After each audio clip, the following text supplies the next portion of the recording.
젊은 남성들이 그쵸. 보수화되면서 맨날 나오는 게 멸공 얘기잖아요. 예. 멸공이라는 슬로건을 내세우는 것에 대해서 어떻게 생각하세요? 1950년대, 70년대 있었던 공산주의에 대한 반감하고 음. 지금의 그건 좀 다른 것 같아요. 그때는 우리가 진짜 전쟁을 했고 생존의 차원에서의 멸공이었고 지금 단계에서는 그 정도까지는 아니지만 그 단어가 마치 진짜 존재를 들어 표현하는 수단까지 지금 쓰이고 있잖아요. 그러니까 멸공해봐, 멸공해봐 이런 식으로 네. 하니까. 멸공이라고 하는 그 단어 속에 결국에는 중국, 북한을 오인하게 돼요. 무시하게 되고 무지하게 돼요. 이게 반이라고 똑같아요. 일본 반일 하는 순간 뭐를 반일하는 건데 보수나 진보라는 분들이 외치는 구호의 수준과 사유의 단계가 저는 비슷하다고 봐요. 올라가야 돼요. 올라가서 현실을 직시해야 돼요.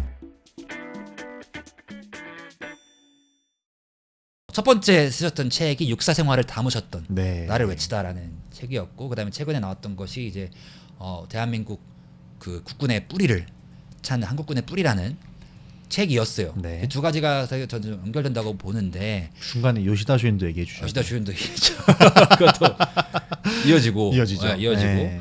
그래서 세진님이 어쩌다가 이제 육사를 가고 군이 되게 되셨는지가 아, 좀 궁금합니다. 뭐 아버지 영향이 컸던 건가요? 아버지의 영향이 없었다고 할 수 없죠. 있었죠. 아버지께서 지금은 자꾸 하셨는데 36년 동안 육군 항공장교로 복무를 하셨습니다. 항공장교. 네, 그래서 그 공군장교가 전투기는 아니고 육군인데. 육군에 있는 헬리콥터. 아, 오케이. 그래서 네. UH-60 블랙호크 네. 그리고 시누크 어, 엄청 큰 수송 헬기, 500MD 조그만 잠자리 비행기, 또 베트남 전대 썼던 UH-1H 이런 헬리콥터들을 이제 조종도 하시고 지휘도 하시고 그런 모습을 어릴 때부터 보면서 제가 살았던 곳은 활주로 옆이었어요. 그래서 활주로에서 항상 헬기들 날아다니는 거 보면서 자라고 그러다가 사고가 나면 제 옆에 있던 유치원 초등학교에 다니던 학생들의 부모님이 돌아가시는 모습도 봤죠. 사고가 뭐 헬기가 추락하고 나면 이제 군인이셨던 저와 같이 있던 부모님이. 그 공동체 속에서 같이 있던 그 또래 혹은 형 동생들의 부모님이 순직하시는 모습들 그런 거 볼 때 항상 이제 나라를 위해서 목숨을 바치는 그 사람들에 대한 그 마음과 또 저희 아버지께서도 항상 저 데리고 목욕탕을 매주 가셨는데 때 밀어주면서 아빠가 혹시 사고 나서 죽으면 현충원에 묻어줘 이 얘기를 어릴 때 하셨어요. 그런 거를 보면서 그때 별거 아닌 줄 알았는데 커서 보니까 그게 엄청난 얘기였더라고요. 그래서 그런 것들이 나와 우리 가족 그리고 나아가서 우리 공동체 사회 공동체를 위해서 헌신할 수 있다는 게 과연 어떤 의미인가 그런 것들이 어떻게 보면 제가 의식하지 못하는 사이에 내재화가 됐던 것 같아요. 근데 전 어릴 때부터 전학을 많이 다녔는데 갈 때마다 좀 반장을 했어요. 근데 반장을 하면서 리더십이 뭔가 좀 고민을 하게 된 거죠. 그래서 고등학교 2학년 때 원래는 드라마 허준을 보고 저는 인형에 침을 꽂을 만큼 한의사가 되고 싶었었거든요. 어쨌든 보고서 근데 사람을 살리는 사람이 되고 싶다가 결국 내 꿈이구나. 근데 한의사가 될지 군인도 근데 사람을 살리는 사람이네. 그게 나는 네. 좀 놀랐던 거지. 그 얘기를 세진님한테 처음 들었을 때 네. 저희 이제 살림 여러분들은 항상 저희가 이제 죽임의 문명에서 살리는 살림의 문명. 문명으로 가야 네. 된다라는 얘기를 할 때 제가 군 생활할 때 가장 스트레스 받았던 게 이제 전 군대에서도 채식을 했는데 뭐 애초에 난 가죽 부츠를 받아서 씻고 있고 그러게요. 그리고 이제 밥도 그냥 내가 원컨 원하지 않건 이제 육식이 나오고 그러니까 내 할당량이 있고 그쵸. 그리고 또 중요하게 내가 총 쏘는 연습을 하잖아요. 사람 죽이는 연습하러 온 거잖아. 그러니까 나는 전쟁하기 싫은데 난 평화주의자인데 전쟁을 해야 되는 강제를 해야 되는 것도 너무 싫고 그렇게 총 쏘고 사람을 죽이는 연습을 네. 이제 하는 상황에서 내가 채식을 하는 게 무슨 소용인가라 엄청난 그 고뇌가 있었겠네요. 약간 박탈감과 무력함이 있었어요. 이 약간 되게 무기력해지더라고. 그래서 난 군인 하면은 죽이는 존재, 죽임을 쳐서 연습하는 존재, 연습해야만 하는 존재라고 생각했는데 그러니까 생명을 살리는 일을 하고 싶어서 군이 됐다는 얘기 들었을 때 나는 네. 약간 이렇게 한 대 얻어 맞은 것 같은 이게 뭔 말도 안 되는 소리야 였어요. 그렇죠. 군인은 네. 어떻게 보면 사람을 죽여서 살리는 존재죠. 그 역설이 있죠. 네. 그리고 죽이려고 죽이려고 죽이는 게 아니죠. 하는 사람을 죽이는 거잖아요. 그렇죠. 살리는 거죠. 그러니까 결국에 이게 살림으로 참- 다 통해요. 이게 역설이에요. 그래서 군인들이 다 폭력적이고 죽이는 걸 좋아하는 게 절대 아니에요. 누구보다 싫어해요. 그러지 않기 위해서 그런 일이 없도록 하기 위해서 훈련하는 거고 그러지 않기 위해서 최소한의 방어를 위해서도 전쟁을 훈련을 억제하기 하는 위해서. 거죠. 당연하죠. 아니 그쵸. 네. 이론상으로는 그게 맞아요. 이해가 되는데 근데 이제 진짜 그 마음으로 군인이 되는 사람을 저는 처음 본 거지. 사실 뭐 군인 주변에 직업 군인이 많지는 않고 우리나라에 군이 다 군대 갔다 왔지만 그냥 뭐 그러니까 이제 가는 거잖아요.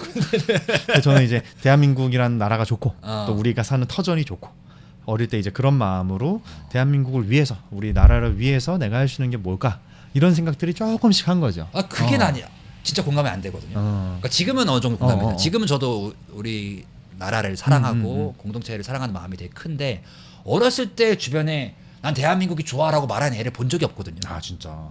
근데 세진님은 그런 좋아했어요. 환경에서 자란 그냥. 거잖아. 그냥 좋아했어요. 뭐가 좋았어요? 그냥 내가 우리 일단 군인 아저씨들이 좋고 아버지가 좋은 거 아니야? 아빠도 좋아했지. 같이 지냈으니까. 그리고 같이 노는 사람들 야, 또 우리 같이 신기하다. 공동체에 있는 사람들 그리고 축구 어릴 때 되게 제가 축구 좋아해서 그쵸, 축구부도 하고 그쵸. 그랬거든요. 근데 축구하면 항상 누구 응원해요? 맞아. 그때는 나도 유일하게 그래. 본 게 생겨. 대한민국. 월드컵 때. 대한민국. 어. 나라가 좋은 거예요. 그냥 코리아는 나라가 좋은 거예요, 그냥. 그래서 코리아 세진이라는 유튜브를 하고 계시고. 그렇죠. 코리아에서 태어났고 코리아 밀리터리 아카데미를 나왔고 코리아 아미였고 그치. 저 제가 석사를 코리아 유니버시티에서 했고 다 코리아예요, 그냥. 아. 그러니까 코리아 세진이죠. 그리고 아, 저는 태극기에 있는 그 사상을 참 좋아하죠. 아, 우리의 동양 사상의 정수, 음과 양의 조화, 어, 그리고 주력의 최고 원리를 뽑아놓은 그것, 태극기도 조화, 사랑하고. 우주, 코스모스잖아요. 어, 전 그게 좋은 거지. 그래서 태극기도 좋아하고. 어. 어떻게 보면 원조 태극기 부제죠. 그게 참 낯설면서도 되게 반갑기도 하고 신기했었어요. 그래서 어쨌든 그런 산의사가 되고 싶은 정도의 어떤 사람을 살린 일을 하고 싶다가 네. 근데 이제 군인을 하게 된 결정적인 계기는 그리고 군인을 하고 싶다고 해서 육사를 가는 것도 아니잖아요. 아버지는 육사 출신은 아니시고. 대한민국에서 리더십을 어디서 제일 잘 배울 수 있을까를 고민했을 때 육사였어요. 그래서 반삭발하고 육사를 가기 위해서 공부를 엄청 열심히 했었어요. 그 경험이 어땠어요? 어떤 경험이요? 육사 준비했던 생활이- 생활했던 연차 경험? 생활이에요. 들어가자마자 나오려고 했죠. 힘들어서? 기초 군사훈련 가자마자 어. 너무 춥고 배고픈 거예요. 어. 와, 이 생활을 4년 동안 해야 된다고? 환장하겠네. 그리고 그 가면 원래 단아까 써야 되잖아요. 그쵸. 대답할 때 아니요 이런 거예요. 그래가지고 얼차려를 미친 듯이 맞으면서 이제 집에 가야겠다. 그래서 실제 퇴계문단까지 갔다가 좀만 더 버텨봐라 해가지고 버텼더니 4년 졸업을 하게 됐고 그 사이에도 사실은 아주 획일화된 교육 그리고 내 개인보다 공동체를 위해서 먼저 생겨야 되는 거 그리고 좀 고압적인 문화 이런 것 때문에 그게 있었구나. 그래도 있죠. 당연히 육사에 있죠. 있었구나. 본질이 그거니까. 아. 2학년 또 3학년 때 한번 퇴교를 해야 되나 고민을 했던 적이 있습니다. 심지어 제가 중요한 직책을 맡고 있을 때도 그런 고민을 했던 적이 있어요. 그때도 막 빠따치고 그랬네. 아니요. 저희 때는 그런 건 없었어요. 부적이 없었어요. 네. 정신적 빠따가 있었죠. 얼차려는 좀 있긴 하지만 어쨌든 때리고 신체적 폭력은 없었습니다. 네, 금지된 데여서 근데 이제 생도 생활하면 가장 많이 생도들이 쓰는 용어가 회의를 품는다예요. 회의를 품는다. 생도 생활에 회의 품고 나가고 싶다. 누구나 이런 생각을 합니다. 한타 온다. 회의 품는다. 땡 회의 품는다. 개 회의 품는다. 이런 표현들을 입에 달고 살아요. 그러면서 버텼어요. 버텼더니 4년 졸업을 했고 졸업하면서 5년 동안 장교 생활을 한 건데 네. 돌이켜 보면 4년의 생도 생활이 없었다면 지금의 저는 아예 없었을 것이다. 거기에서 배운 인내심, 절제력, 그리고 사람들과 관계를 맺는 것들, 그리고 중요한 순간에 나를 버릴 줄 아는 그런 것들, 그리고 극한의 순간에 한 번 더 한 발자국 내딛고 한 번 더 웃을 수 있는 그런 거. 저는 육사에서 배웠어요. 네. 저는 최근에 그 현충일에 현충일 전날인가는 청와대에서 네. 그 1인 시위를 하신 걸 봤고 현충일 당일에는 이제 현충원에서 맞아요. 하신 거잖아요.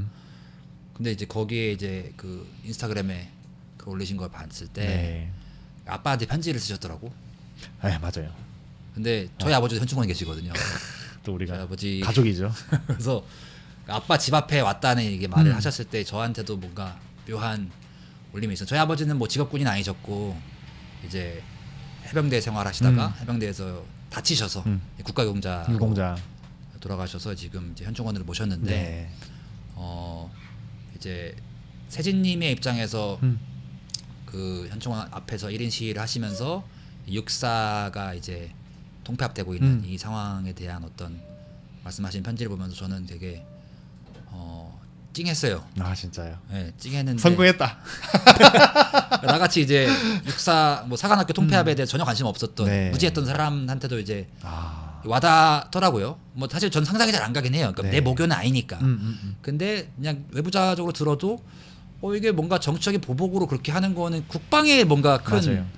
전력의 손실이 있을 것 같다는 걱정이 좀 되긴 하더라고요. 네. 그래서 이게 개인적인 층이랑은 어떤 그 별도로 어쨌든 지금 뭐 그 군인이 아니시고 네. 그런 불과 국방에 대해서 굉장히 큰 신경을 쓰고 계실 텐데 육군을 이제 포함해서 국군이 앞으로 어떻게 나아갈지에 대한 비전이 부실한 상태인 것 같아요. 네. 약간 지금 정치 보복이라고 하셨지만 어떻게 보면은 뭐 내란에 대한 청산일 수도 있는 거고 그들의 언어에서 봤을 때는 맞아요. 그것이 그게 어느 정도 필요한 거고. 음. 근데 그렇다면은 앞으로 여태까지의 과거랑은 좀 다른 차원에서의 국군, 뭐 그다음에 사관학교에 대한 이제 비전이 있어야 될 것 같은데 그거를 세진님이 좀 보여주시면 좋을 것 같아요. 그러니까 살리는 군대라고 말씀하셨을 네. 때 이게 사람들한테 좀 저도 나도 맨날 살리면 보면 얘기하면서 살리는 군대라고 말을 하면 되게 이상해. 이상하죠. 나는 뭐 평화주의자들은 대부분 이제 비폭력에 대해 얘기하고 군대에 대해서 어떤 필요악처럼 언젠가는 없애야 되는 어떤 존재로 우리가 생각을 하는데 어떠세요? 군대가 없어져야 되나요? 전쟁이 없어져야 된다는 거에 대해서는 동의하실 거라고 생각을 하는데 아닌가요? 전쟁. 저는 네. 우리가 공감했던 부분들이 있었잖아요. 네. 예를 들어서 국가의 권력이 너무 강하기 때문에 계속해서 갈등하고 전쟁이 발생할 수밖에 없고 대량 살상 무기 위협에서 인류가 공멸을 위협을 그렇죠. 받을 수밖에 없다. 이 문제 의식이 저는 지금 우리가 해결해야 되는 부분이라고 생각을 해요. 그렇기 때문에 우리가 가장 먼 미래에는 우리가 건강하고 안전하게 사는 거는 사실 국가를 떠나서 인종을 떠나서 종교를 떠나서 공통적으로 공감할 수 있는 부분일 거 아니에요. 그걸 위해서라도 전쟁은 없어져야 된다라고 생각해요. 네. 근데 현실적으로 그렇게 되려면 국가들이 군대를 보유하면 안 돼요. 모든 나라가. 그렇죠. 지구상에서는 지구를 방위하기 위해서만 군대가 있어야죠. 그리고 그 안에서는 치안 유지 차원에서 무력이 있어야 된다. 최소한의 무력으로서. 우리가 바라는 가장 좋은 미래는 사실 그거일 거예요. 근데 그걸 가기까지에는 우리가 인류가 지금까지 가져온 이 구조 또 권력 구조, 정치 제도, 사상 이런 것들이 워낙 충돌하다 보니 각각의 국가 단위에서 생존하는 게 최우선 목표가 되어 있고 네.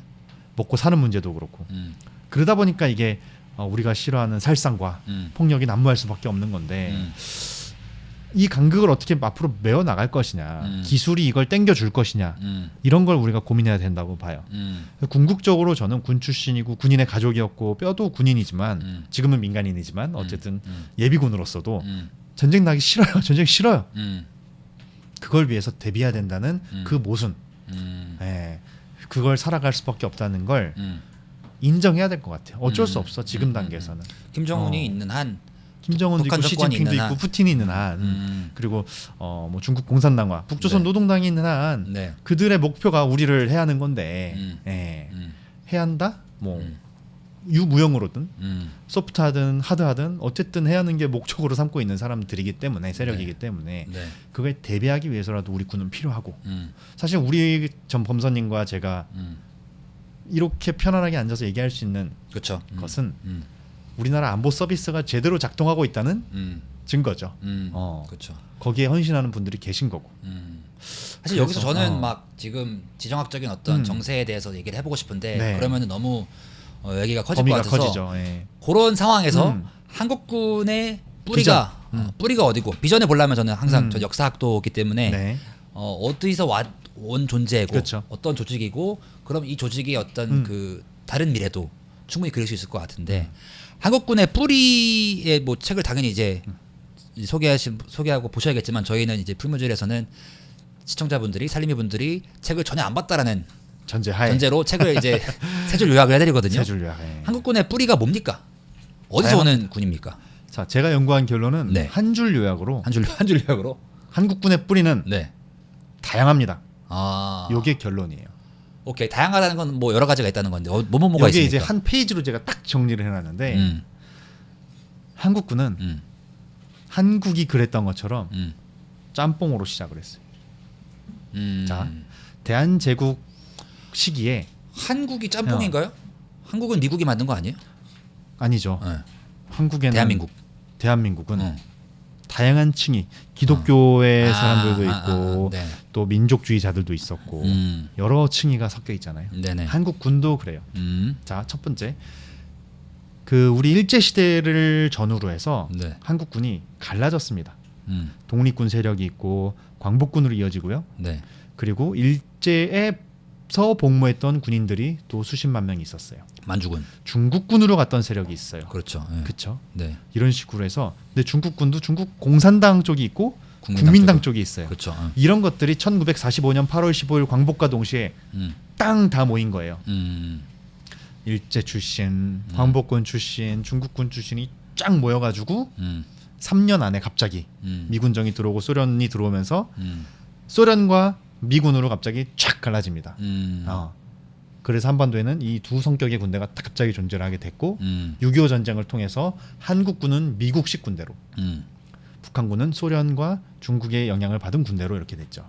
그래서 대한민국 국군의 뿌리가 문재인 정권에서는 한국군의 뿌리는 독립군 광복군이다라고 명시를 해서 가르쳤어요. 자, 근데 문재인 정권 때부터 그렇게 가르친 거예요? 원래는 그 담론이 조금은 있기는 했지만 어. 공식적인 워딩으로서 일종의 프로파간딩을 한 거는 그때부터였어요. 자, 근데 한국군을 형성한 사람들을 네. 팩트로 보면은 광복군, 독립군은 소수입니다. 극소수였어요. 그렇죠. 나머지는 일제에서 장교 생활을 했던 사람들이 많았어요. 박정희 대통령을 비롯해서. 사실 박정희 대통령도 거기에 주역은 아니었고 조금 떨어져 있긴 한데 네. 그러다 보니까 한국군의 특히 육군의 뿌리가 일제다. 그래서 네. 뭔가 역사적인 컴플렉스를 계속 프레이밍을 한 거죠. 그렇죠. 그거에 대한 어떻게 보면은 그 적폐청산의 어떤 맞아요. 프레임 안에서는 네. 군대가 애초에 뿌리부터 일제가 그게 사실 일반적으로 역사 네. 우리가 배웠던 내용이잖아요. 예. 근데 재밌는 거는 그건 사실인 거잖아요. 네, 근데 맞아요. 사실이에요. 그게 이제 제 책에는 인적 구성으로 아예 제가 퍼센트까지 다 분류를 해놨어요. 몇 퍼센트입니까? 누가 일본군 한 출신이. 90% 돼요. 네. 그러면 실질적으로 초기 멤버들 중에 인적 구성으로는 한국군의 뿌리는 그냥 일본군이라는 게 맞잖아요. 근데 그것도 그쵸. 근데 네. 그거 재밌는 인정할 수 거는 없는 거고. 인정을 해야 되는 그냥 사실인 거예요. 근데 왜 그러냐면 어. 그 당시에 군사 교리나 이런 걸 배울 수 있는 곳은 일제였어요. 네. 그렇죠. 그래서 교리나 전술을 쓸 수 있는 사람들이 일제 출신 군인들이었기 때문에 그중 어느 정도가 만주군 출신입니까? 만주군 또 뭐 이렇게 나눠져 있는데 만주군 군관학교 출신들이 꽤 많았죠. 정일권 참모총장을 비롯해서 뭐 박정희도 있고 여러 그리고 일본 육군 사관학교 출신들도 있고 일본 본토 쪽 출신들도 있고 지청천이라는 유명한 독립운동가도 일본 역사 출신이에요. 네, 다 연결돼 있거든요. 그렇죠. 그리고 일제에서 복무했다 그래서 6.25 전쟁 때 전사하신 분들도 꽤 많아요. 그럼 이 사람들은 어떻게 평가할 거야? 네. 그리고 당시에 조종 기술을 배울 수 있었던 거, 항해 기술을 배울 수 있던 거는 일본밖에 없었어요. 그러다 보니까 물론 미국도 있죠. 독립군 중에는 미국 가서 배우신 분들도 계세요. 대부분은 근데 일제 출신이었다. 그렇죠. 그래서 인적 구성 자체가 그렇게 시작을 하다 보니 육군은 일본의 뿌리다. 그래서 자꾸 독립군 광복군을 가져오면서 이들을 지우려는 부정하려는. 그래서 그거는 사실 박정희 그리고 나아가서 이제 하나회로 이어지는 그 세력에 대한 엄청난 뭐 민주화 운동 하셨던 분들의 네. 당연히 이해할 수 있는 네. 이제 분노와 어떻게 보면 어떻게 청산할 수 있을까에 대한 근본적인 문제 의식이 있는 것 같은데 이제 그런 거랑은 별도로 이제 세진님이 하셨던 그 작업과 연구는 일단 있는 그대로 보자인 거잖아요. 당연하죠. 이것도 또 다른 역사 왜곡이 될 수 있는 거잖아. 있는 그대로 지피지기 차원에서 그때 사실들을 보자. 그리고 제 책에는 한쪽에 주장을 하기보다는 네. 보여드리기. 독립운동도 몇 갈래로 펼쳐져서 어디에서 누가 무엇을 했는지 청산리 전투도 우리 쪽은 기록은 없지만 어쨌든 주장은 이건데 실제 일제 측 기록은 이런 게 있다. 보여드리고 해서 판단을 스스로 할 수 있게 좀 도와드리는 책으로서 작성을 했고 한국군의 뿌리가 단지 독립군 광복군만 있는 것도 아니고 심지어 광복군 내에서도 우리 돌베개 장준하 선생님이 광복군에 대해서 어떻게 평가했는지도 낱낱이 적어놨어요.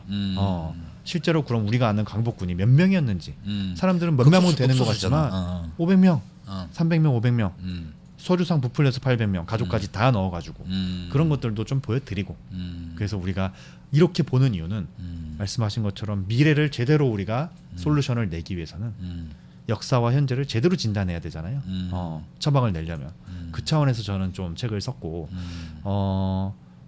그래서 우리 군의 그런 비전은 무엇이 돼야 되느냐? 역사 자체를 가지고 자꾸 획일화된 걸 강조 안 했으면 좋겠어요. 이런 거예요. 이런 느낌이에요. 12.3 내란사관학교 육사자냐. 자, 지금 1, 2학년생도들은 12월 3일 날 뭐 하고 있었는 줄 아세요? 뭐 있었어요? 고등학생이었어요. 근데 그것 때문에 없애겠대요. 그렇죠. 없앨 게 없으면 피해가 누구 와봐요. 12월 3일 날 학교에서 공부하고 집에 왔던 그 학생들이 내란사관학교라는 오명으로 육해공사 통폐합의 가장 큰 피해자가 되는 거예요. 우리 국군의 역사도 그게 세대 간의 불공정이라는 네, 말씀하시는 그쵸. 거죠. 세대 간도 불공정하고 역사에 대한 책임 의식을 미래 세대에게 전가하는 것 자체가 또 다른 폭력이죠. 이게 네. 저나 이제 세님 같은 역사 공부를 하고 이제 책도 쓰고 하는 입장에서 그 선배님들 마음도 이해가 가. 그 일본군의 어떤 잔재로 한국군이 만들어졌다는 게 뭐 부끄러운 일이고 안타까운 일이지만 그 팩트고. 근데 그런 것들 어떻게 보면은 그 윗세대 86세대라고 우리가 그 부르는 그분들이 그걸 청산하시려고 온 인생을 바쳐 오셨고 그 지금 정권을 잡으셨고 네. 그러니까 이제 그걸 하시려고 하는 거잖아. 근데 그 하시려고 하는 게 지금 우리 세대의 현실이랑은 너무 동떨어진 어떤 맞아요. 진짜 역사 속의 이야기처럼 들리니까 거기서 생긴 어떤 간극이 있는 그죠. 것 같아요. 그리고 여기서 유념해야 될 거는 이 독립군 광복군에 대해서 또 프레임이 나뉘는 게 육군은 일제, 해군은 괜찮아. 해병 그런 이렇게 게 나뉘어요. 있어요? 근데 재밌는 왜요? 거는 해군은 당시에 없어요? 일제가 한국인들을 최대한 배에 안 태웠어요. 그래서 해군의 모체는 상선을 운영했던 손원일 제독을 비롯한 일반인들 중심으로 뭉친 게 해군이 됐어요. 근데 일본인들이 여기서 뭐 부정 탄다고 배 안 태운 거야? 아니요. 왜냐하면 배에는 소수가 있기 때문에 싸울 혹시라도 수 있으니까. 반란을 일으킬까 봐. 또 차별돼서 태운 거네. 그래서 육군은 일본에서 여기 그래서 그렇죠. 서로 다르게 가요. 그리고 육군의 핵심이 육사기 때문에 또 육사에 대해서 반감이 있기 때문에 육군은 그렇게 프레이밍을 하고 근데 여기서 해병대는 완전히 만주군에서 그 백선엽 장군과 함께 우리 그 토벌하던 그 뭐지 만주군 그 간도 특설대 출신들이 만든 게 해병대예요.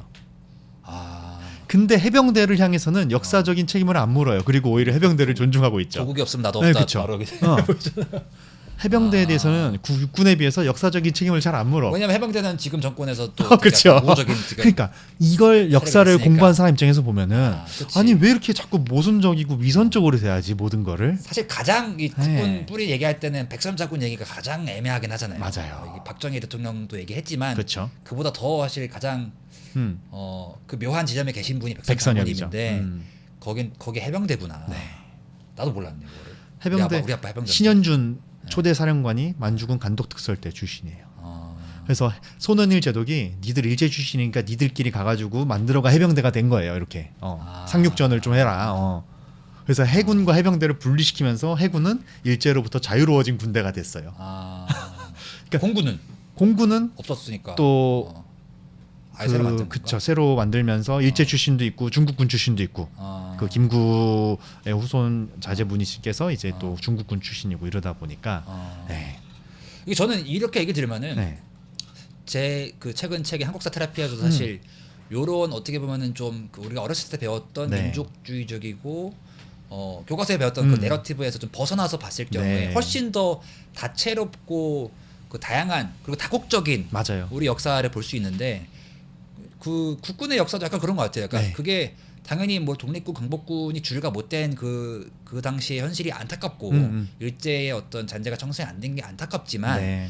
역설적으로 오히려 지금 얘기 들어보니 우리 군의 뿌리에 뭐 중국군 출신, 국민당, 공산당 출신 다 있고 일본군, 만주군 출신 다 있고 광복군도 그다음에 계시고요. 광복군 출신도 계시고 뭐 장주환 선생님 같은 경우에는 네. 그 들어오기 전에 OSS한테 당연하죠. 미군한테 훈련도 받았고 그러니까 애초에 우리나라의 뿌리 자체가 되게 다국적이고 미국, 중국, 일본, 러시아 다 있고 다 포월했어요. 다 포함한 그런 되게 다국적 군대이기 때문에 요즘같이 대한민국 선진국이 되고 앞으로 우리가 뭐 물론 아무리 우리가 국방력이 뭐 6.27이 한다고 해도 미국 중국 사이에서 우리가 다른 나라 정복할 수 있는 것도 아니고 그것 해봤자 뭐 기후 방위 기후 어떤 뭐 그 원조를 한다던가 다른 나라에 동남아에 가거나 뭐 아프리카에 가도 어떻게 보면 원조하는 네. 그런 어떤 다국적 군대가 될 텐데 그런 면에서는 이런 한국군의 뿌리가 되게 저는 또 매력적으로 다가오거든요.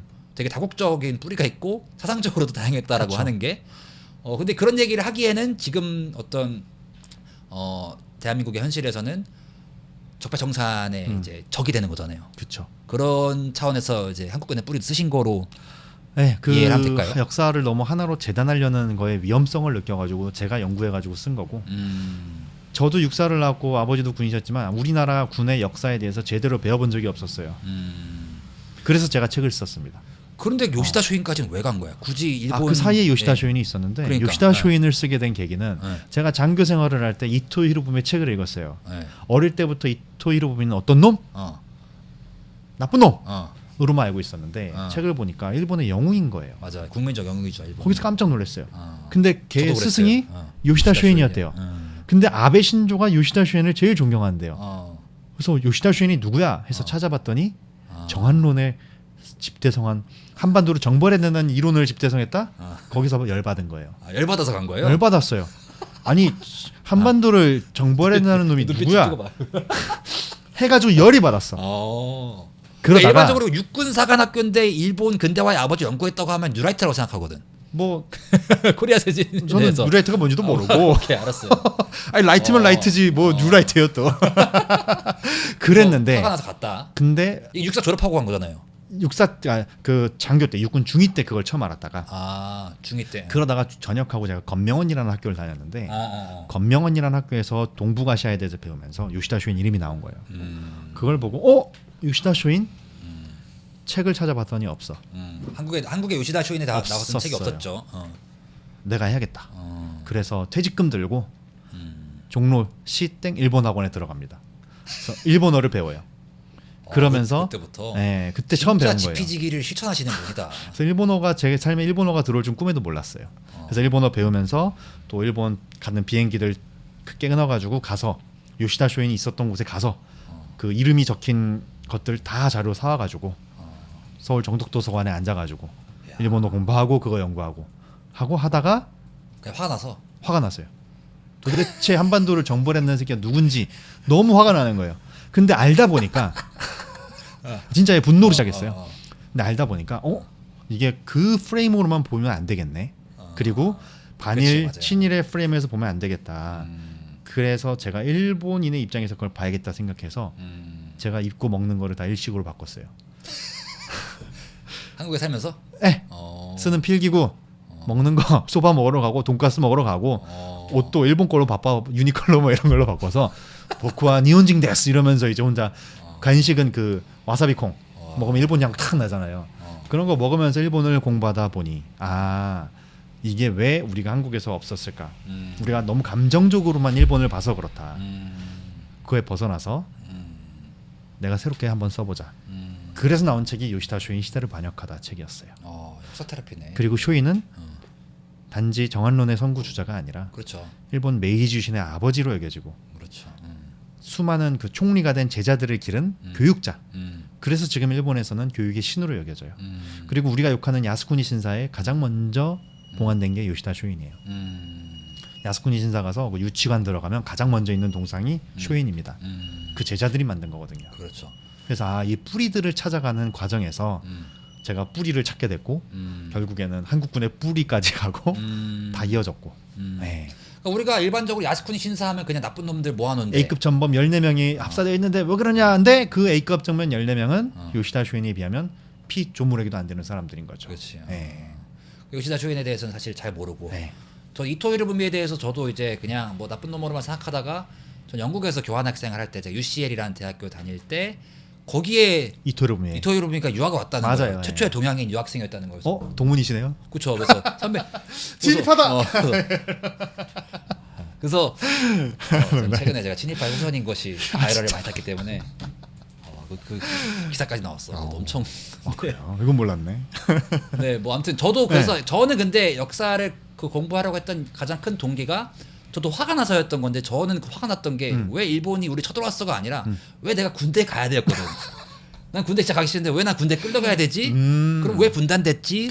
그럼 왜 뭐 자본주의 공산주의가 뭐지? 냉전이 뭐지? 미국이 뭐지? 뭐 이런 거를 껴서 저 역사에 공부를 하게 됐던 것 같은데. 타고 들어갔네요. 저도 뭐 굳이 말하자면 이제 화죠. 맞아요. 왜 강원도 왜 분단됐지? 그런데 이제 그게 왜 근데 세진님은 왜 내가 사랑하는 우리나라를 쳐들어왔지가 된 거예요. 그게 열받아가지고. 그게 너무 웃기기도 하면서 신기하기도 하면서 멋있어요. 그래서 그렇기 때문에 와 내가 뭐 참 보수라는 말은 좀 어폐가 있는 것 같고 저는 그냥 세진님 보면은 제가 그 프랑스 혁명사를 석사 논문으로 썼고 미국 혁명사랑 프랑스 혁명사를 썼는데 토마스 페인과 또 토마스 페인에 집중을 했었고 그렇죠. 토마스 페인은 스스로를 페이트리엇이라고 불렀어요. 맞아요. 토마스 페인은 이제 제가 토마스 페인을 공부하기 시작했던 거는 가장 그 당시 급진적인 혁명을 했던 사람이라서 관심이 있었던 건데 알고 보니 스스로를 페이트리엇이라고 불렀다는 거는 애국자라고 그렇죠. 부른 거고 실제 군인이었단 말이죠. 혁명을 했던. 그래서 거기서 저랑 어떤 뭔가 좀 저는 동질감. 이제 입만 살아가지고 이제 글만 쓰고 했던 사람에서 실제 총을 들고서 혁명을 했던 사람을 보니까 뭔가 그리고 애국자라는 스스로 말을 쓰고 거기에는 이제 공화주의적인 그런 맞아요. 배경이 있었던 건데 그렇죠. 그런 면에서 약간 토마스 페인을 보면서 놀라기도 했고 약간 낯설었던 감정을 느꼈던 것이 있었는데 그런 모습이 전 세진님한테 보여요. 어떤 이제 너무 가분한 페이트리엇으로서의 애국, 그러니까 건전한, 그러니까 우리가 일반적으로 애국 보수라고 하면은 뭐 약간 대화 안 통하는 사람이라고 저는 이제 생각을 많이 하니까 너무 이제 그 국수주의적이고 민족주의적인 어떤 그 논리에 있어서 저희 세대랑은 좀 저희 세대는 어떻게 보면 말씀하신 것처럼 개인주의적일 수도 있고 너무 누가 말하면 이기주의적일 수도 있는 그런 생각이 들 때도 있기 때문에 무조건적인 국뽕 나라를 위해 목숨 바쳐 나라를 위해 헌신해라고 하는 거는 잘 안 통하거든요. 안 통하죠. 안 통하는데 세진님은 어떤 그 자연스러운 공동체로서 대한민국 공동체로서 우리나라에 대한 어떤 사랑이 그냥 기본적으로 깔려 계신 것 같아서 그게 좀 새로운 저는 그 감각인 것 같아. 많은 세대들이 근데 그 부분에 대해서는 저희 세대 친구들이 공감하기 어려워할 것 같은데 세진님이 어렸을 때부터 어떤 배경이나 환경이나 가족 사나 이런 것들이 되게 자연스러운 그런 애국심이나 나라 사랑을 심어주신 것 같아서 거기에서 엄청난 저는 경외심을 좀 느끼게 되는 것 같아요. 그래서 요즘도 그렇습니까? 그러면 요즘도 그 나라 걱정에 피가 끓고 우리나라를 뭔가 침범하려고 하는 뭐 세력들이 보인다고 하면은 이제 막 뭐 러시아 옷을 입고서 중국 옷을 입고서 그런 마음으로 공산당 연구하고 계신 겁니까? 공산당 자체는 그런 마음이라기보다는 네. 물론 지금 말씀하신 건 그냥 기본이기 때문에 뭐가 항상 깔려 기본이에요? 있죠. 뭐가 기본? 나라 걱정. 나라 걱정에 대한 건 기본으로 깔려 있죠. 제가 어릴 때 초등학교 때 일기를 보면 그런 게 있어요. IMF 때도 우리나라 경제 걱정하고 중학교 1학년 때도 미국, 중국, 러시아 뭐 이런 거에서 우리나라 안보의 미래를 찾아가야 될 것이다. 중학교 1학년 때 일기에도 써 있더라고요. 그러니까 어릴 때부터 약간 그런 걱정을 해왔던 것 같고. 근데 이제 이게 그거 같아요. 한의학에서도 되게 한의학이나 동양 사상에서도 좋아하는 게 우주가 있지만 우리 자체도 하나의 우주잖아요. 범선님도 우주고 그런 것들이 결국 다 이렇게 공감을 하고 연결되어 있다. 어떻게 보면 도가 사상이기도 하고 그런 건데 저는 그 차원에서 내가 중요한 만큼 내 주변 사람도 중요하고 우리 공동체도 중요한 건데 저한테 가장 중요한 큰 공동체는 사실은 한국이었던 거예요. 대한민국. 근데 저도 이제 사회생활을 하고 공부를 하면서 범선님도 만나고 그러면서 세상이 확실히 많이 넓어졌어요. 제가 범선님한테 배운 것도 되게 많거든요. 시야를 훨씬 넓혀서 지구적으로 보고 동물도 같이 보고 동물권도 보고 그리고 사물과 인간과 또 세상이 같이 연결되는 그런 것들을 사실 저는 범선민 통해서 많이 배웠거든요. 이런 것들이 다 연결되는 것 같아. 그게 저도 거기서 비슷한 감각을 느끼는 것 같아요. 저희도 특히 이제 동해물을 시작한 지연 대표 같은 경우에는 일단 위에 계신데 지연 대표님은 제가 봐도 저는 그 정도까지는 아닌데 동물 걱정을 계속 하는 거야. 근데 약간 그런 마음이 드는 만큼 솔직히 나라 걱정은 안 해요. 뭐 더 하려고 하는데 저는 안 하게 되는 것 같아. 그러니까 자연스럽게 그 막 대한민국에 대한 어떤 대한민국이 우리가 멸망하면 어떡하지? 그 외적의 침입으로 우리가 존속이 불가능. 물론 걱정은 되긴 하지만 왜 그런 마음이 안 드는지 모르겠는데 군대 때문에 어떤 트라우마인가? 근데 군대 가기 전에도 그런 게 싫었거든. 그러니까 뭔가 약간 알레르기 반응처럼 그렇죠. 나라 걱정하는 거에 대해서는 되게 저는 소극적인데 나아가서 우리 해방촌 마을이나 혹은 뭐 우리 그냥 불특정한 어떤 동물이 그 공격을 받거나 죽임을 당하는 그런 현실을 보면 또 그 마음은 쓰여지는 건데 본질적으로 그 마음이 다른 것 같진 않거든요. 저는 같다고 봐요. 네. 그 범위가 다르고 개인의 성향과 선택에 따라 조금씩 차이가 있는 거지. 맞아요. 저는 그 마음들은 다 동일하다고 봅니다. 네. 그렇기 때문에 우리가 서로를 더 존중할 수 있는 거고 이해할 수 있는 맞아요. 거거든요. 그런 것 같아요. 그게 공화주의라고 봐요. 근데 이 가치가 우리가 많이 무너졌다고 보고. 맞아요. 네, 왜냐 아주 그 사소한 정치적 이해관계 때문에 음. 한 자리를 놓고 싸우는 그런 것 때문에. 그러니까 저는 그런 걸 좀 벗어나자. 이러려면 우리가 꿈이 커야 된다 생각해요. 우리 꿈이 너무 작기 때문에 작은 거 가지고 싸우는 것 같거든요. 네. 그래서 동물권 또 우리 뭐 인류의 문제 이런 것 꿈을 크게 가질수록 우리는 서로를 더 잘 이해할 수 있는 것 같아요. 네. 그래서 저도 그러려고 노력을 하는 거고 사실 저도 동물 되게 좋아해서 물론 고기를 먹긴 하지만 근데 저도 지나가다가 동물도 보면 너무 마음이 따뜻해지고 또 그렇죠. 가다가 저는 군 생활하면서도 지렁이가 아스팔트 있으면 들어가지고 항상 푸숲에 던져줬어요. 그리고 그거 가지고 시도 쓰고 막 그랬던 감성을 갖고 있어요. 수약록에다가 시도 썼어요. 지렁이가 저렇게 꿈틀거리는 것처럼 그쵸. 나도 꿈틀대는 존재다. 우리는 같은 존재다. 뭐 이렇게 좀 특이하죠. 군인이면 그런 생각이 들죠. 아무튼 그래서 우리는 같은 그 마음을 공감할 수 있는 것 같고 맞아요. 앞으로 미래에는 좀 더 우리 세대는 뭐 보수니 진보니 좌니 우니 이것보다도 서로의 존재를 좀 더 공감하고 이해해 줄 수 있는 그런 방향으로 나가는 게 좋지 않을까. 그러려면 우리가 목소리 더 크게 내야 될 것 같아요. 뭐 그런 생각도 갖고 살아가고 있어요. 맞아요. 그래서 뭐 살림의 문명으로 가자는 이야기가 사실 되게 추상적일 수도 있을 것 같은데 저도 잘 어떤 그 경로로 가야 될지 모르겠는데 방금 말씀하신 그 마음 어쨌든 생명을 죽이기보다는 살리려는 마음 그리고 그 마음은 사실 어디까지를 나의 어떤 공동체 혹은 울타리로 보냐랑 연결되는 것 같아요. 근데 그게 사람에 따라서 뭐 나의 어떤 가족일 수도 있고 나의 어떤 마을이 될 수도 있고 도시가 될 수도 있고 국가가 될 수도 있고 그렇죠. 인류가 될 수도 있는 거고 그렇죠. 디지털 세계가 될 수도 있는 거고 AI가 될 수도 있는 거고 그쵸. 뭐 민간 동물이 될 수도 있는 거고 그 울타리는 사람마다 좀 다른 것 같아요. 그 사람의 어떤 성향이나 환경에 따라서 조금씩 마음이 쓰이는 곳은 다르지만 그 마음이 쓰인다는 것, 걱정이 된다는 것, 그리고 누군가 죽임을 당하기보다는 살릴 수 있기를 바란다는 마음 자체는 되게 일맥상통하는 것 같아서 저도 그래서 사진님이랑 이런 얘기를 했을 때 되게 일반적으로 한국의 어떤 좌우 논법에서 봤을 때는 되게 다른 어떤 관심사나 성향을 갖고 있지만 본질적인 마음은 되게 비슷하다. 그리고 세진님이 저런 이렇게 눈동자 막 반짝이면서 막 나라 걱정하고 나라 살려야 된다는 얘기를 할 때 뭐야 이게 진짜 무슨 이 형은 뭐 교과서에서 튀어나온 것 같은 사람인 거죠. 그래요? 그래서 너무 약간 뭐 바른 청년 같이 느껴지니까 근데 그게 왜 이렇게 실종됐는지를 저는 생각하게 되는 것 같아요. 마치 누군가가 저를 보면서 왜는 왜 뭔데 막 동물도 죽이면 안 된다고 말하는 거야 라는 거랑 비슷할 것 같은 거지. 그 낯섦이. 근데 이렇게 낯선 게 맞나? 이 어떤 공동체를 생각하는 그 마음과 특히 대한민국이라고 한 나라를 생각하는 마음이 이렇게까지 실종된 게 맞냐라는 생각이 들어서 결과적으로는 우리가 생각하는 대한민국이 어떤 그 공동체냐로 좀 귀결이 되는 것 같은데요. 아까 뭐 태극 얘기도 잠깐 하시고 우리 그 군대의 어떤 미래에 대해서도 좀 말씀하셨는데 태진님 뭐 앞으로의 새로 책 쓰시는 거가 있으신가요? 연구하면서 책을 쓰고 있는 게 있죠. 뭔가요? 사실 여러 개가 있었는데 네. 지금 집중하는 거는 중국 공산당의 최고 지도자들이 공부해왔던 과정들 매달 모여서 공부를 하거든요. 네. 그 내용에 대한 거 하나. 그리고 중국을 우리가 어떻게 이해해야 되는지 각 도시별로 무엇을 봐야 되는지를 좀 제가 탐방도 하고 자료도 모아고 연구한 것들이 있어요. 그런 거 하나 좀 엮어서 내고 싶고 그래서 중국에 대한 지피지기를 좀 더 깊이 하고 싶은 마음이 있고 뭐 나아가서는 일제가 만들었던 교육치거와 군인치규라는 것들이 있는데 그게 조선 교육령으로 이어져서 지금 대한민국의 공교육 체제까지 이어졌어요. 네. 군인치규가 징병제로 이어지고 지금의 군대로도 이어졌어요. 뭐 이런 것들에 대한 책도 쓰고 싶고 많이 써놨는데 다듬지 못해서 못 내고 있죠. 아무튼 이런 거에 대한 연구는 계속 관심을 갖고 있어요. 공산당 연구하시는 게 전 되게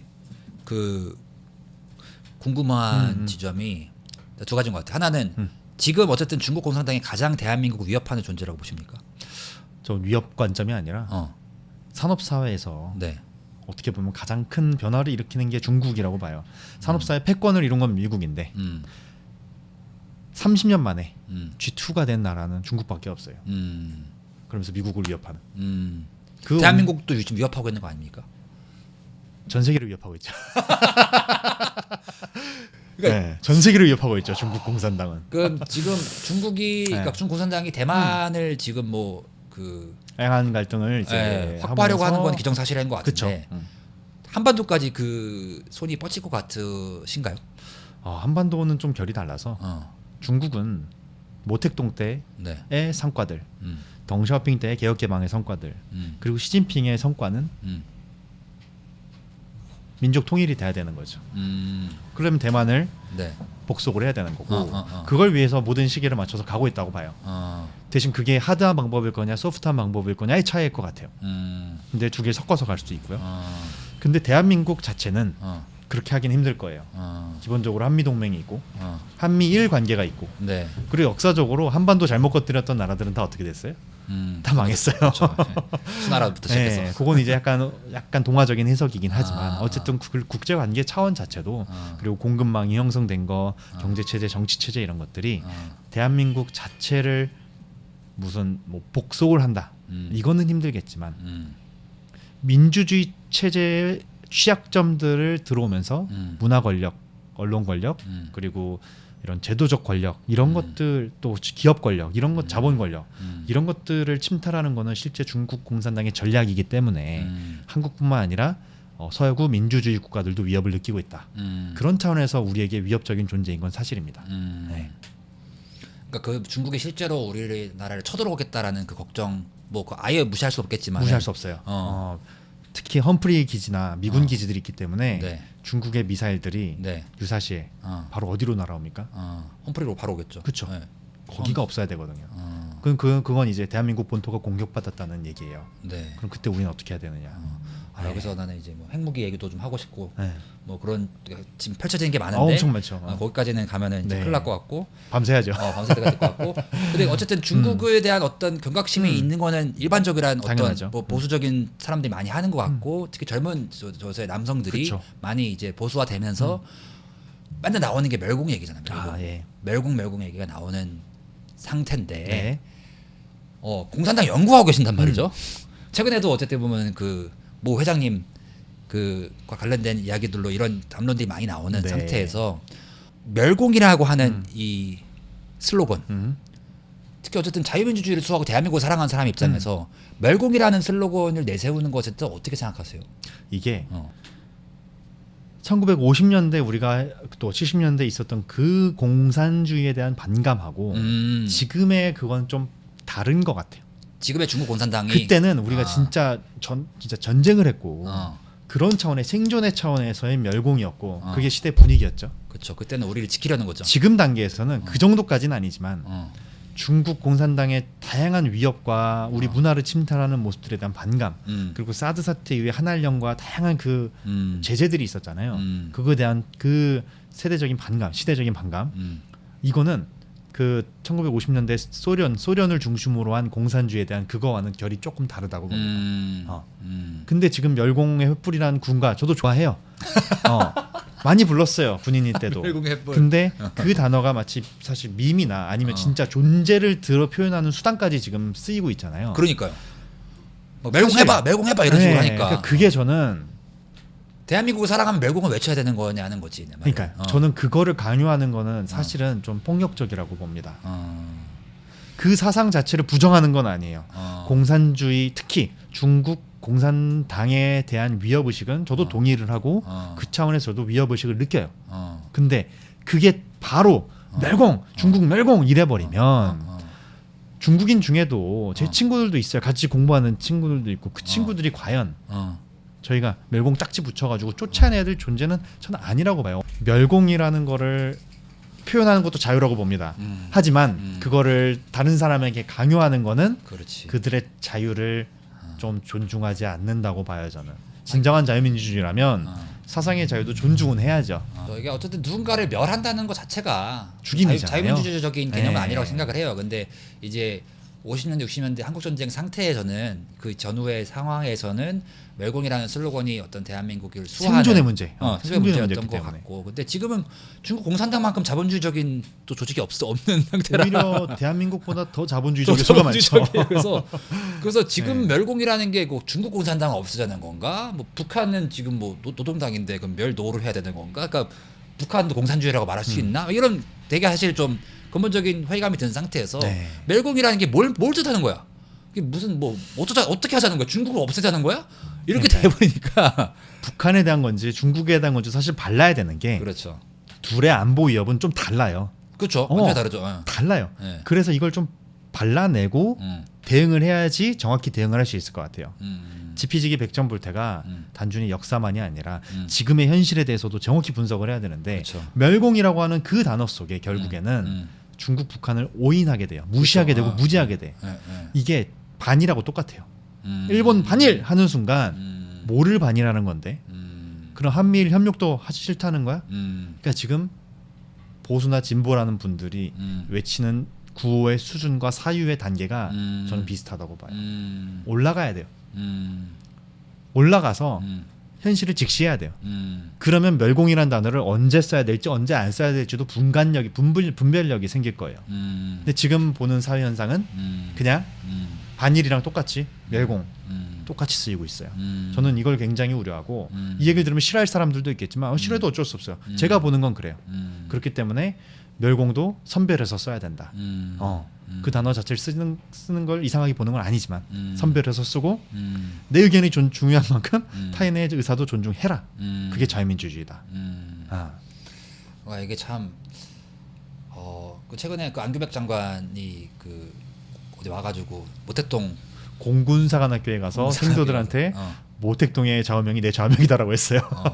그런 게 참 애매한 것 같아요. 그러니까 본인도 세진님도 이제 모택동 연구 많이 하시고 네. 중국사단 연구 많이 하시면서 당연히 배울 게 있겠지.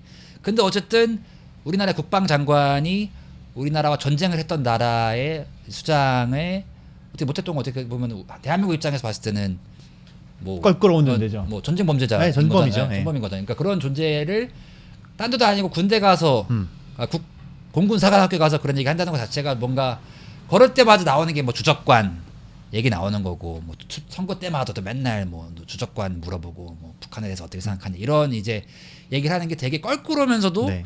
군인이라면은 국방부라면은 또 대한민국 국가라고 한다면은 뭐 피할 수 없는 약간 그 선긋기인 것 같아요. 그래서 이게 세진님이 항상 되게 섬세하게 그거를 어쨌든 뭐 그 일본에 대해서 얘기했을 때도 마찬가지고 중국에 대해서 얘기했을 때도 어떻게 보면은 미국에 대해서도 그렇게 그렇죠. 보시는 것 같아요. 그래서 이런 사람은 약간 좀 전 드물 것 같거든요. 진짜 외골수로 대한민국을 사랑하는 대한민국 국익을 지금 최우선으로 하시면서 주변에 있는 다른 나라들에 대해서 뭐 북한, 중국, 미국, 러시아, 일본 다 포함해서 계속 적으로서 가정은 하고 그렇진 않아요. 아니에요?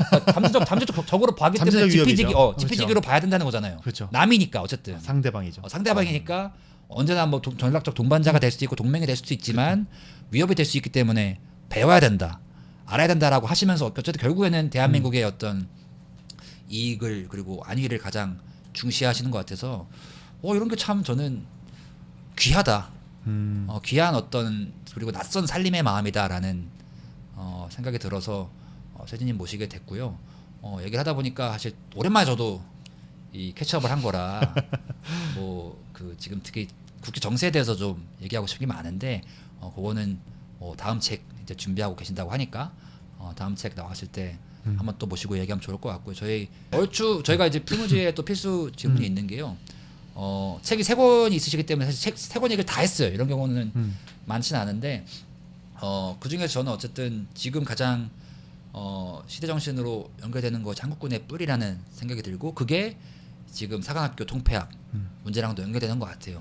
그래서 이 책을 꼭 지금 다시 읽어야 되는 이유를 한번 세진님의 어떤 그 말씀으로 듣고 싶습니다. 살림이 분들한테 한국군의 뿌리 뭐다 한 줄 요약해 주셨는데 이거 왜 지금 다시 읽고 앞으로 어떤 한국군의 미래를 봐야 될지를 한번 좀 말씀해 주시면 좋을 것 같아요. 사실 군대라는 존재 자체가 누군가에게는 껄끄러울 수 있고 또 누군가에게는 되게 공감대가 있는 걸 수 있고 되게 복합적일 거예요. 특히 전 국민의 절반 이상이 군대를 갔다 오는 대한민국에서는 다양한 층의 그게 있을 텐데 맞아요. 우리 개인 자신도 자신의 뿌리가 무엇인지를 알면 현재를 잘 진단할 수 있고 앞으로 어떻게 살아갈지를 좀 비춰볼 수 있지 않겠습니까? 한국 군도 그 한국군의 기원이 어디에서 왔고 어떤 과정을 통해서 형성이 됐는지를 정확히 안다면 앞으로 우리가 어떤 환경에서 어디로 가야 될지 방향성을 찍는데 크게 도움이 될 것 같아요. 그래서 지피지기 백전불태 차원에서 한번 책을 읽어보면 재밌을 것 같다.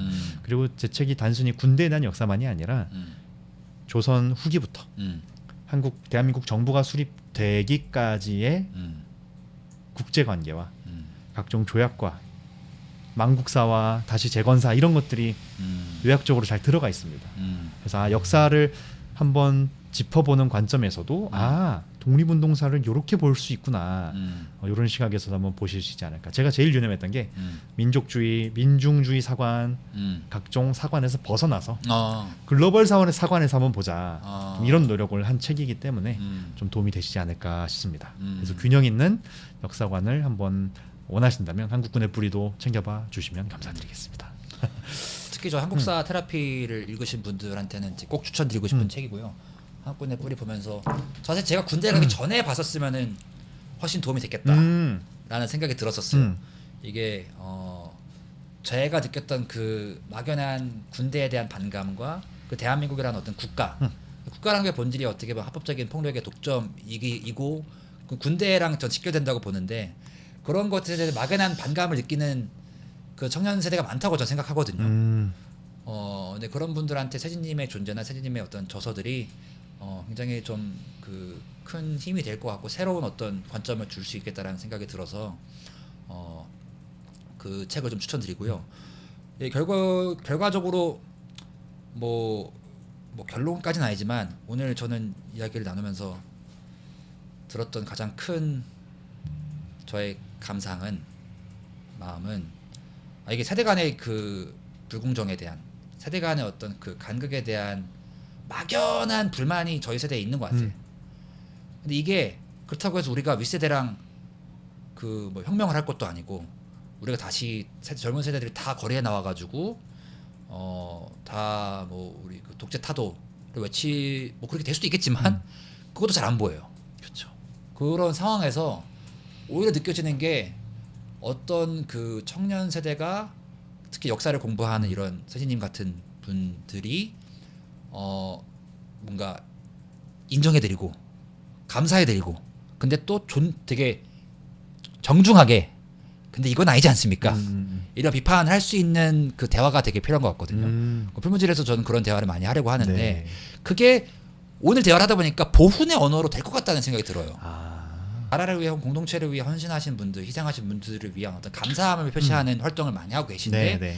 근데 그게 묘하게도 지금 86세대의 어떤 운동권 출신의 정권 잡고 계신 분들도 그 부분에 대한 어떤 니즈가 큰 것 같은 거예요. 본인들이 어쨌든 민주화 운동을 하시면서 이렇게 고생을 해서 정권을 잡았고 그렇기 때문에 이제 아직도 어떻게 보면은 개혁과 혁신과 혁명을 어떻게 보면 생각하시는 분들이시고 근데 그거에 대한 어떤 온당한 어떤 감사함 그러니까 나라를 전쟁으로서 나라를 지키신 것만큼 민주화 운동 하실 때 고문당하고 투쟁하고 시위했던 젊을 맞춰서 하셨던 것에 대한 어떤 그 보상까지는 아닌데 보훈인 것 같아요. 그게 감사함을 공동체 차원에서 하는 것.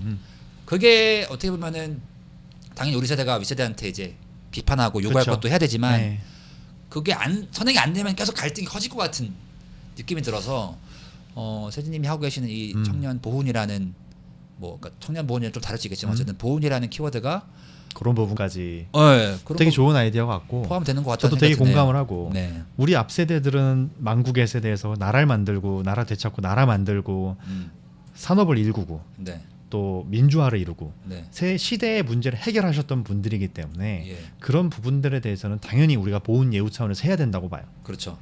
그 반대 질문은 우리 세대는 어떤 문제를 풀 건데 아직 못 풀었잖아요. 제대로 발견도 못했고 맞아요. 어쩌면 이거 풀지 못하면 우리 다음 세대는 우리를 한반도 역사상 최악의 세대라고 우리를 평가할 수도 있을 것 같아요. 그렇기 때문에 앞선 세대에 대한 감사의 마음과 음. 예우 완전 동의합니다. 그리고 우리도 우리 시대의 문제를 풀 수 있도록 엄청 도전을 해야 될 것 같다는 생각이 말씀하시면서 딱 들었네요. 그 상대적 박탈감 때문에 답답함과 어떻게 보면 이제 말씀하신 것처럼 우리 세대는 윗세대보다 뭐 절대적으로는 훨씬 부유하고 자유로운 세상에 살지만 상대적으로는 뭔가 내가 부모님 세대보다 더 잘 되기가 어렵다. 뭔가 나아가기 어렵다. 그리고 뭐 나아가려고 했을 때 막혀 있다. 윗세대가 근데 일자리 자체도 좀 없긴 해요. 일자리도 없고 절대적으로도 그렇지만 네.